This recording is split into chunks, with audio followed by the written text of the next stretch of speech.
So back to where the sheep were. This was the place that they were yesterday when I recorded this video. You can see how short this has been grazed, and in a second I'm going to flip this camera around and show you the comparison between where we just moved them to and where they were. This is where we have moved them to. You can see that the grass is very luscious. These sheep are going to get so fat on this grass.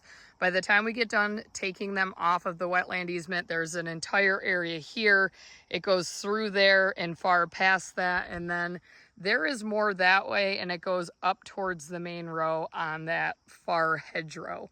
So they have at least a couple of weeks of grazing. We are going away for a family reunion, so I'm not really sure what we're going to do with them yet, because we don't expect our hired help to move them, because this is a job, especially for people that are not familiar with it. And we don't have hired help that are familiar with this electronet and moving it. Where they were yesterday, you can see that they chewed it right down. We probably will end up putting these sheep back on here in the fall before we move them to our hay ground to flush them. We use our hay ground to flush them. We get 2 cuttings of hay off of it and then let it regrow from usually late August to October, and then we put them on that for the flushing purposes. This will be extremely beneficial because we've never done the timing quite like this before, so I'm curious to see how this works for flushing. And if you don't know what flushing is, that's basically feeding sheep a high nutrient diet a few weeks prior to breeding to get them to tell their bodies, hey, I can support more lambs.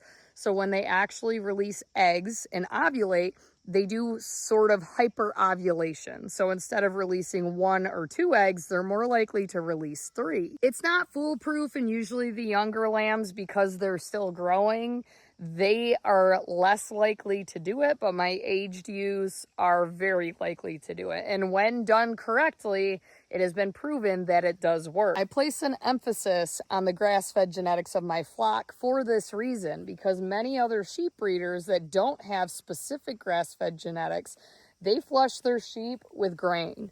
So you're feeding an entire flock. I will probably have between 25 and 30 breeding ewes. So you're flushing an entire flock. That gets expensive. If you're feeding them grain, like copious amounts of grain for a couple of weeks leading up to breeding and including breeding time, it gets expensive.